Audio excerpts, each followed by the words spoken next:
ہمارے حضرت کے پاس ایک شخص آیا, اس نے کہا, وہ پٹھان تھے, ہمارے حضرت سے بیعت ہوئے, انہوں نے کہا کہ مجھے اپنی بیوی پہ چھوٹی چھوٹی باتوں پہ غصہ آتا ہے تو میں اس کو مارتا ہوں, بعد میں مجھے ندامت ہوتی ہے کہ یہ کیا ہو رہا ہے. بولو بھائی, غلط ہو رہا ہے. لیکن اللہ کا خوف تھا نا, تو ان کو احساس ہو گیا کہ میں جو بیوی کو بلا وجہ مارتا ہوں, بلا وجہ کیا مارنا تو بہت سخت حالت میں اللہ نے اجازت دی ہے, بہت ہی کوئی معاملہ خراب ہو جائے تو ہاتھ اٹھانے کی اجازت دی ہے. ہمارے نبی صلی اللہ علیہ وسلم نے پوری زندگی اپنی کسی زوجہ پر ہاتھ, بولو بھائی, نہیں اٹھا. یہ نبی کے اخلاق تھے. ہمارے ہاں بعض لوگوں میں رواج ہے جانوروں کی طرح کوٹتے ہیں, پیٹتے ہیں, تمیز سے بات ہی نہیں کرتے. جب بات کریں گے, یعنی حضرت مفتی تقی عثمانی صاحب ایک بیان فرما رہے تھے کہ ایک شخص نے, فرماتے ہیں, مجھے بتایا میرے والد صاحب کو کہ میں جب گھر میں جاتا ہوں تو سب گھر والے ڈرنا شروع ہو جاتے ہیں, کانپنا شروع ہو جاتے ہیں. تو بڑے فخر سے بتا رہا تھا کہ میرا گھر میں اتنا روب ہے. تو فرمایا کہ یہ قابل تعریف نہیں ہے. ہم نبی کو اگر فالو کرنا ہے, نبی کی اتباع کرنی ہے, تو صحیح حدیث ہے, حضرت عائشہ رضی اللہ تعالی عنہا فرماتی ہیں کہ آپ صلی اللہ علیہ وسلم جب گھر میں داخل ہوتے تھے تو مسکراتے ہوئے چہرے کے ساتھ داخل ہوتے تھے.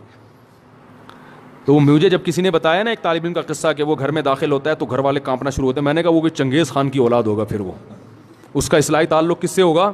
چنگیز خان سے. چنگیز خان بھی جب بغداد آیا تھا نا تو سب کیا ہو گئے تھے؟ کانپنا شروع ہو گئے. تو بھائی ہم محمد صلی اللہ علیہ وسلم کی روحانی اولادوں میں ہیں, ہم چنگیز خان اور فرعون کی اولادوں میں نہیں ہیں. تو گھر والوں کے بارے میں بھی آپ صلی اللہ علیہ وسلم نے اخلاق بتائے ہیں. ہمارے ہاں جو طاقتور مرد ہوتا ہے وہ عورت کے حقوق پی جاتا ہے.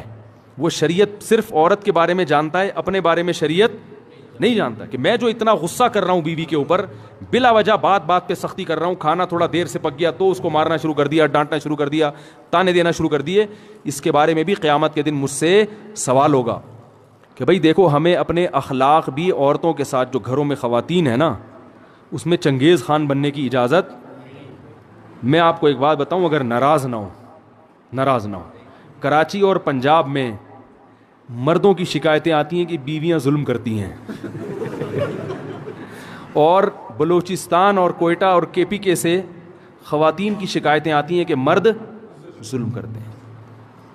ہو سکتا ہے یہ غلط ہو, رپورٹ غلط ہو, لیکن کچھ تو حقیقت ہوگی نا اس میں, کیونکہ یہاں مردوں کی حکومت ہے اور اللہ کا بڑا فضل ہے, اس پہ اللہ کا شکر ادا کرنا چاہیے. لیکن مرد کے جہاں روب ہوگا تو مرد اس روب سے ناجائز فائدہ اٹھانا شروع کر دیتے, ناجائز فائدہ اٹھانا شروع.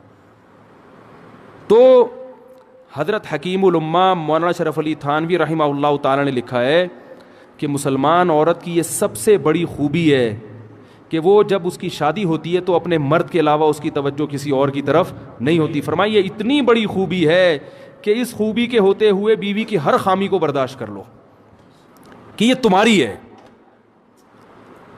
جن لوگوں نے باہر ملکوں میں سفر کیا ہے نا, وہ یہ جانتے ہیں کہ وہاں عورت میں ہر خوبی ہے, مگر اس کے بارے میں یہ بھروسہ نہیں ہوتا کہ یہ صرف میری ہے یا میرے علاوہ اس کی کسی اور کی طرف بھی رغبت ہے. یہ بہت بڑا عیب ہے.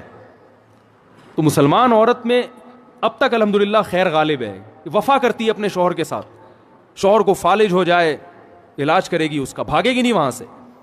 باقی آپ ذرا جائیں نا دنیا میں سفر کریں تو میاں جب تک کما رہا ہے, صحت اچھی ہے تو میاں ہے, ذرا سا مسئلہ خراب ہوا عدالت سے طلاق لی اور کسی اور سے شادی کر لی. ہمارے ہاں خاندانوں میں جب نکاح ہوتا ہے تو زندگی بھر کے لیے ہوتا ہے, جب تک کوئی بہت سخت مشکل نہ ہو طلاق کی طرف نہیں جاتے. تو یہ بہت بڑی خوبی ہے. تو کے پی کے سے اور بلوچستان سے جو شکایتیں آتی ہیں اس میں مردوں کی سختی کی شکایتیں آتی ہیں کہ مرد عورتوں پہ, بولو بھائی, ہاتھ اٹھاتے ہیں, چھوٹی چھوٹی باتوں پہ مارتے ہیں, تانے دیتے ہیں. آپ لوگ کے علاوہ کی بات کر رہا ہوں, آپ لوگ ناراض نہ ہوں, آپ لوگ کے علاوہ جتنے مرد ہیں جو میرا بیان نہیں سن رہے ان کی بات کر رہا ہوں کہ وہ بیویوں کو مارتے پیٹتے بھی ہیں, بلا وجہ چھوٹی چھوٹی باتوں پہ ڈانٹتے بھی ہیں, اور معذرت کے ساتھ اس میں دیندار اور بے دین سب برابر ہیں. وہ سمجھتے ہیں ہماری غیرت, ہم نے بیوی کو جو ہے نا ایسا دبا کے رکھا ہوا ہے, صحیح ہے نا, جب چاہے تھپڑ مار دیں کچھ نہیں کر سکتی. تو یہ غیرت نہیں ہے, یہ بد اخلاقی ہے. سب سے زیادہ روب محمد صلی اللہ علیہ وسلم کا تھا گھر میں, اور سب سے بڑا حق کس کا تھا؟ محمد صلی اللہ علیہ وسلم کا. لیکن پوری زندگی آپ نے کسی زوجہ پہ ہاتھ نہیں اٹھایا. آپ کہیں گے کہ بھئی ان کی بیویاں اتنی فرما بردار تھیں, جو کہو کر دیتی ہوں گی. ایسا نہیں تھا, فرما بردار تو تھیں, لیکن میاں بیوی میں جو اونچ نیچ ہوتی ہے وہ ہمارے نبی کے گھر میں بھی ہوتی تھی. صحیح حدیث میں ہے کہ ایک مرتبہ آپ صلی اللہ علیہ وسلم اپنی بیویوں سے ناراض ہو کے 1 مہینے کے لیے گھر سے باہر چلے گئے. کیونکہ جب میاں بیوی کا رشتہ ہوتا ہے تو پیغمبر کا اور امتی کا رشتہ الگ ہے اور شوہر بیوی کا رشتہ الگ ہے. اور اللہ نے آپ کے گھر میں یہ واقعات اس لیے ہونے دیے تاکہ امت کو سبق ملے کہ بھائی اختلاف کے وقت کیا کرنا ہے. تو کتنا پریشان ہوئے ہوں گے کہ 1 مہینے کے لیے گھر سے غائب ہو گئے. فرمایا میں نہیں آؤں گا قریب کسی کے. اور جب 29 تاریخ ہوئی ہے نا تو گھر چلے گئے. صحابہ نے کہا یا رسول اللہ بھی 30 دن پورے نہیں ہوئے. آپ نے فرمایا مہینہ 29 کا تھا. ٹھیک ہے, مہینہ کس کا تھا؟ ناراضی کو ختم کر دیا. پھر لیکن ایسا نہیں کیا کہ ناراض ہوئے تو گھر میں چیزیں توڑنی پھوڑنی شروع کر دی ہوں اور اٹھا کے مارنا پیٹنا شروع کر دیا ہو, جو آج ہمارا حساب کتاب ہے. ہاں کوئی بہت ہی ٹیڑھی پسلی کی عورت ہے, بالکل ہی سدھرنے کا نام نہیں لے رہی, تو شریعت نے پھر مجبوری میں ہاتھ اٹھانے کی اجازت بھی دی ہے. لیکن ایسی عورتیں ہمارے معاشرے میں ان کا ریشو بہت کم ہوتا ہے, خاص طور پر ان علاقوں میں تو فرما برداری کا عنصر زیادہ ہے. تو اس میں ایک چیز میں ایک حدیث آپ کو سناتا ہوں, اس کے بعد اپنا بیان ختم کرتا ہوں. عبداللہ ابن رواحہ رضی اللہ تعالیٰ عنہ, عرب جو تھے نا یہ عورتوں پہ بڑے سخت ہوا کرتے تھے, خاص کر قریشی. جو قریش کے قریشی لوگ تھے نا یہ بیویوں پہ کیا ہوتے تھے؟ سخت ہوتے تھے. لیکن اسلام آنے کے بعد کیسے تبدیل ہوئے؟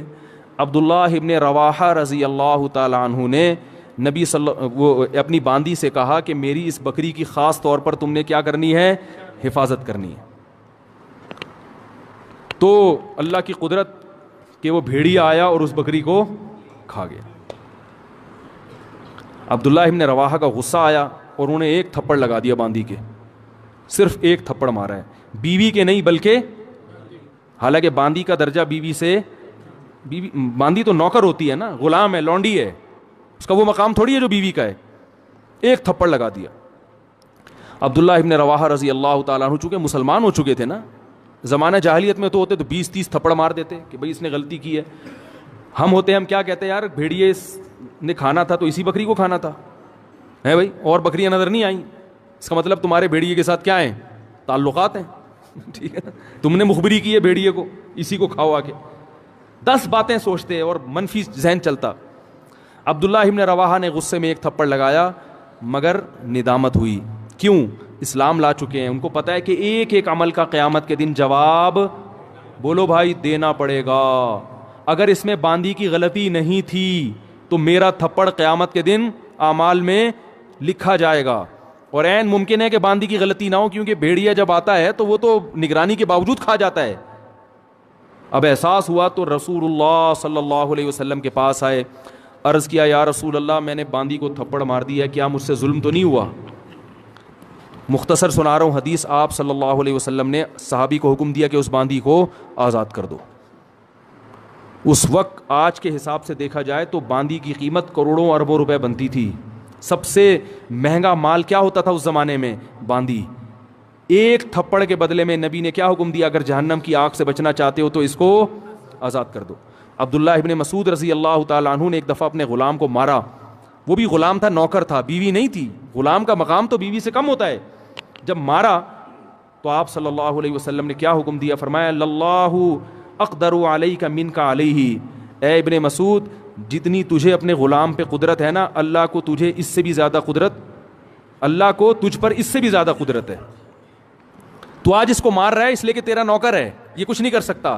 اللہ تیرے گناہوں پر اگر سزا دینا تو بھی کچھ نہیں کر سکتا, کیونکہ اللہ کو تجھ سے بھی زیادہ طاقت ہے. تو جیسے تو یہ چاہتا ہے کہ تیری خطاؤں کو اللہ معاف کرے تو تو بھی اپنے ماتحتوں کی غلطیوں کو معاف کر. عبداللہ ابن مسعود رضی اللہ تعالیٰ عنہ ڈر گئے. فرمایا ہوا عتق لوجہ اللہ یا رسول اللہ, بس اس کا کفارہ یہ کہ میں نے اللہ کے لیے اس کو آزاد کر دیا. فوراً آزاد, کروڑوں روپے کی ملکیت ضائع کر دی اپنی, آزاد کر دیا. تو آج بیویوں کو مارا جاتا ہے, بلا وجہ پیٹا جاتا ہے, بلا وجہ تانے دیے جاتے ہیں. تو نے باپ کے گھر سیکھا کیا ہے؟ تیرے باپ نے تجھے تربیت نہیں کی, تیری ماں نے تجھے سکھایا نہیں ہے. یہ کتنے برے تانے ہیں بد اخلاقی والے. بھائی کوئی خامی ہے تو محبت سے انسان بتا دے. ہمارے ہاں اصلاح کا عنصر کم ہوتا ہے, تانے دینے کا عنصر بولو بھائی زیادہ ہوتا ہے. تو بھائی یہ اگر آپ اس طرح سے کریں گے تو کل قیامت کے دن اس کا جواب اللہ کو بولو بھائی دینا پڑے گا.